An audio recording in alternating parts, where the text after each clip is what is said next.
안녕하십니까. CJB 모닝와이드 금요일 아침에 생방송으로 인사드립니다. 오늘은 3월의 첫날이자 나라의 독립을 위해서 민중들이 들불처럼 일어난 날, 바로 3.1절입니다.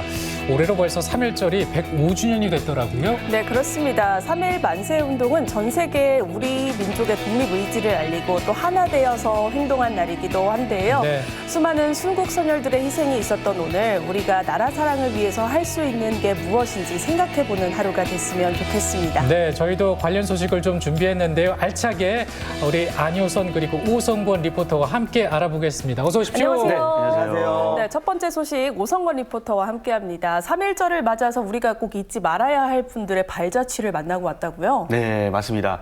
여러분들은 스스로 이런 질문을 던져보신 적 있나요? 일제강점기가 바로 지금이라면 과연 나는 독립운동을 할 수 있었을까? 두 분은 어떠신가요? 글쎄요, 마음은 동참을 해야 된다 이런 생각을 할 것 같긴 한데 막상 맞닥뜨리게 되면 네. 좀 선택이 쉽지 않을 것 같아요. 네, 그러니까요. 네. 또 얼마나 힘든 일들이 있었는지 알기 때문에 겁이 덜컥 날 것 같아요. 맞습니다. 저도 두 분의 마음과 크게 다르지 않은데요. 오늘 소개해드릴 두 분은요, 우리 독립을 위해서 한평생 자신의 몸을 바쳤던 영웅분들이십니다. 이분들의 평생 바람은 바로 우리 대한 독립이었는데요. 숭고했던 이분들의 인생 속으로 지금 가보시죠. 여기 나라 잃을 서름을 마음 깊이 새기고 그 서름을 오로지 조국을 되찾기 위한 곳에 쏟아부은 가문이 있습니다. 1919년 3월 1일을 시작으로 전국 각지에서 울려 퍼졌던 대한독립 만세, 그리고 죽는 순간까지 오로지 나라의 자주독립만을 염원했던 두 사람의 일생을 다시 한번 만나봅니다.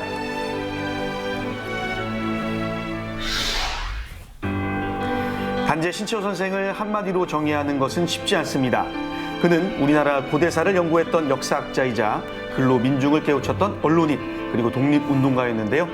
1919년 상하이에서 대한민국 임시정부 수립에 참가했던 그는 고국에서 펼쳐진 3.1운동을 먼 타국에서 바라보며 민중의 힘을 깨달았습니다. 그리고 1928년 자금조달차 대만으로 가던 길에 체포되어 10년형을 선고받고 여순 감옥에서 복역 중 1936년 순국을 합니다.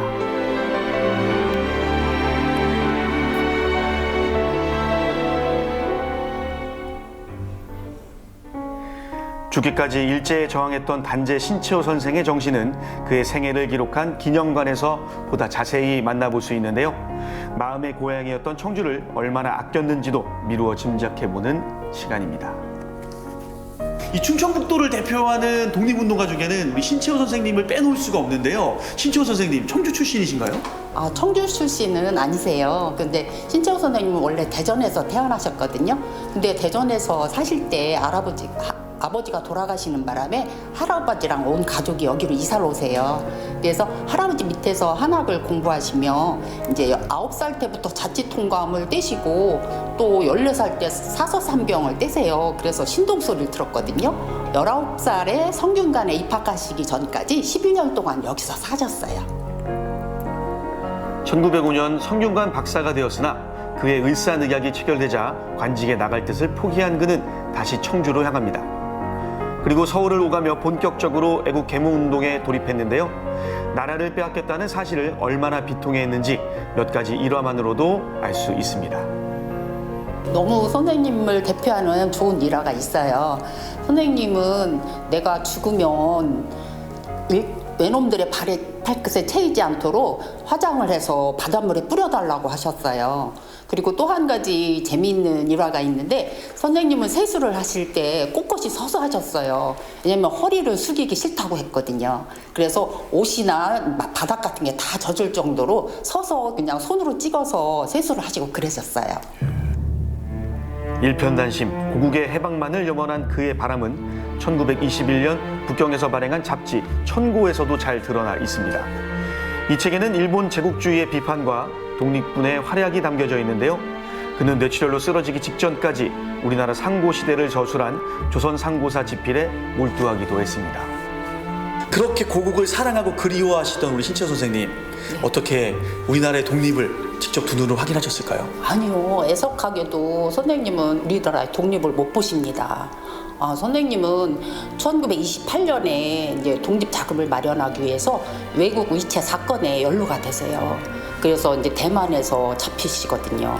사상범, 경제사범으로 같이 연계가 돼서 10년형을 언도받으세요. 그래서 이제 감옥에서 낮에는 또 일을 하시고 밤에 역사 연구를 하시다가 1936년 2월 21일 날 뇌혈로 쓰러지세요. 그래서 그때 돌아가셔서 화장을 해서 24일 날 여기에 안장을 하시게 됩니다. 한국 근대사학의 기초를 확립한 단재 신채호 선생. 순국 80여 년이 지난 지금까지도 그의 가르침은 후대에 이어져 오고 있는데요. 그토록 바란 조국의 독립을 그는 이곳에서 지켜봤을 겁니다. 오늘 이 궂은 날씨임에도 불구하고 많은 분들이 이곳에 모여 계시네요. 어떤 이유에서 모여 계시죠? 예, 단재 선생님 추모 88주년을 맞이해서 그 종중 종원리 전통 방식으로 제례를 지내고 있습니다. 신채호 선생이 어린 시절을 보낸 청주시 낭성면엔 그의 사당이 자리하고 있는데요. 그가 순국한 날이면 고량신시 문중 중심으로 제례가 펼쳐집니다. 올해도 많은 후손들이 궂은 날씨에도 불구하고 그의 뜻을 기리기 위해 한 자리에 모였는데요. 정성껏 올리는 술 한 잔에 감사한 마음을 꾹꾹 눌러 담아봅니다.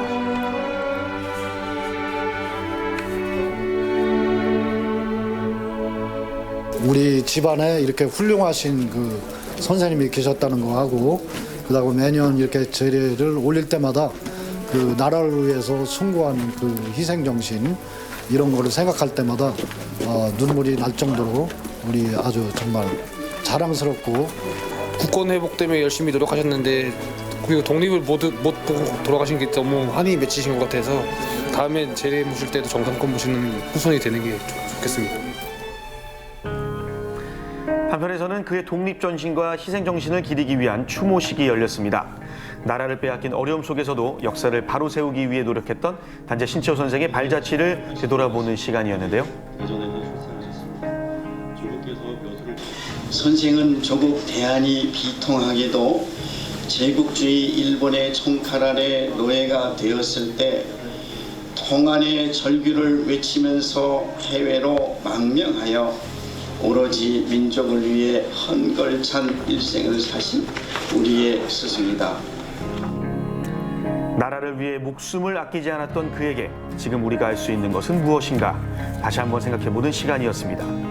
지금의 자유와 평화를 누리기까지 어떤 희생이 있었는지 결코 잊지 말아야겠죠? 벌써 88주기를 맞이하고 있는 신채호 선생님의 추모식과 제례식을 참여해 봤는데요. 함께 참여해 보니까 우리 신채호 선생님의 정신을 제대로 느낄 수 있는 시간이었습니다. 청주에 살았던 고령신 씨 중 어려서부터 총명하여 산동 삼재라 불렀다는 신규식, 신채호, 신배구. 그중 신규식 선생은 대한민국 임시정부의 숨은 설계자로 불립니다. 많은 학자들이 예관 신규식에 독립운동사가 묻히는 것을 안타까워하고 있는데요. 제가 그 신채호 선생님에 대해 알아가던 중에 신규식 선생님에 대한 내용을 알게 됐습니다. 이분은 어떤 분이실까요? 1910년도에 단재 선생이 망명을 하셨고 그 이듬해에 예관 신규 선생은 중국으로 망명을 하셨습니다. 근데 상하이로 가게 된 것은 동양의 최대 도시였고 또 혁명의 본거지였던 것입니다. 그리고 선각자적인 그런 그 인물이었죠. 물을 경시하는 태도가 국가의 위태로움과 허약함을 초래한다고 믿었던 신규식 선생은 1900년 육군 무관학교에 입학합니다. 이후 1901년에는 고향에 문동학원을 설립해 후학을 양성하기도 하는데요. 1912년에는 박은식과 함께 비밀결사단체인 동제사를 결성해 독립투쟁을 주도하기도 합니다.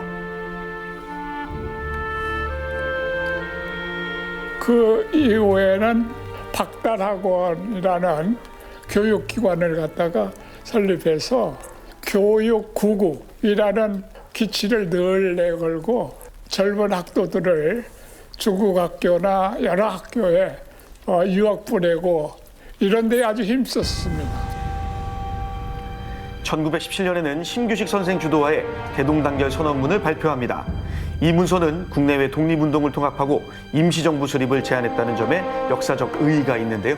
이것은 전 세계에 있는 퍼져 있는 우리 독립운동가들에게 연락을 하고 격려하고 해서 독립선언을 하게 했던 것이죠. 특히 또 3.1 운동을 일어나게 한 것도 우리 신규 선생의 지원이 컸다고 보고 있습니다. 신규식 선생 역시 그토록 바라던 고국의 독립을 보지 못하고 상하이에서 쓸쓸히 숨을 거두고 마는데요. 현재 부인의 묘소와 그의 가묘 외에는 흔적을 찾아볼 수 있는 곳이 없습니다. 지역을 대표하는 독립운동가인 만큼 그의 생애를 돌아보고 정신을 기릴 수 있는 공간이 마련되길 바라봅니다. 마지막으로 찾은 곳은 청남대에 자리하고 있는 대한민국 임시정부 기념관입니다. 대한민국의 뿌리이자 독립운동의 구심점이었던 대한민국 임시정부의 의미를 되새기기 위해 문을 연 곳이라고 하는데요. 여기 들어오니까요, 뭔가 저의 마음이 뜨거워지는데요. 여기 어떤 곳이죠? 네, 이곳은 2022년 4월 11일 날 새롭게 개관한 대한민국 임시정부 기념관입니다. 1 전시실에는 대한민국 임시정부 행정수반 8분의 기록화가 한 분당 한 점씩 전시가 되어 있고요. 이 전시실은 대한민국 임시정부의 시기를 3가지 섹션으로 나눠서 한눈에 보실 수 있게 전시를 해놓았고요. 2층에 올라가시면 충청북도 출신의 독립운동가분들에 대해서 전시가 되어 있습니다. 1919년 3월 1일 전국에 울려 퍼진 만세 소리를 시작으로 전 세계 한인 사회로 퍼져나간 만세 운동. 성별과 나이 계급을 막론하고 일본의 식민 지배에 저항했던 만세 운동은 민중의 강한 자주 독립 의지를 확인하는 계기가 되었는데요. 이는 해외에서 활동하던 독립운동가들에게도 큰 힘이 되었습니다. 이 배감 박은식 선생님의 그림을 보고 있는데 이쪽에 낯익은 얼굴이 있습니다. 바로 이 신규식 선생님이 계시네요. 이 동제사 모임을, 회의를 진행하는 모습을 상상화로 그렸다고 하는데 표정이 굉장히 비범합니다.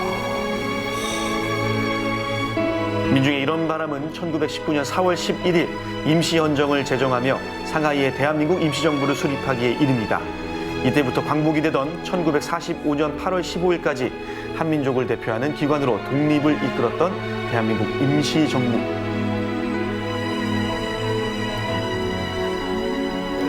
이 사진을 보고 있으니까요. 원래는 저는 이제 독립 이후에 그런 우리 정부의 내용들만 조금 알고 있었는데 이렇게 와서 1919년도부터의 임시정부 이야기를 보고 있으니까 정말 많은 분들께서 우리 독립에 힘을 쓰고 계셨구나 하는 생각이 들었습니다. 우리 아이들이 와서 보면 너무나 좋은 교육 자료가 되겠는데요. 기록화와 전시물 하나하나에서 나라를 위해 목숨을 아끼지 않은 독립운동가들의 헌신을 엿볼 수 있었던 대한민국 임시정부 기념관. 지금 이 땅에서 우리가 자유를 누리기까지 수많은 분들의 희생이 있었음을 잊지 말아야겠다. 다시 한번 다짐하게 되는 그런 시간이었습니다. 오늘은요, 충북을 대표하는 독립운동가 2분과 더불어서 청남대에 있는 대한민국 임시정부 기념관까지 함께 했는데요. 독립운동가분들이 계셨기 때문에 오늘의 제가 있지 않겠습니까? 늦게나마 외쳐보겠습니다. 역사를 잊은 민족에게는 미래는 없다. 대한독립 만세! 네, 대한민국 각지에서 대한 독립 만세가 울려 퍼진 게 105년 전의 일입니다. 네. 그리고 그분들의 외침이 없었다면 지금의 우리는 없을 텐데요. 이 분명한 사실을 다시 깨닫게 되는 그런 시간이었던 것 같아요. 네, 그렇습니다.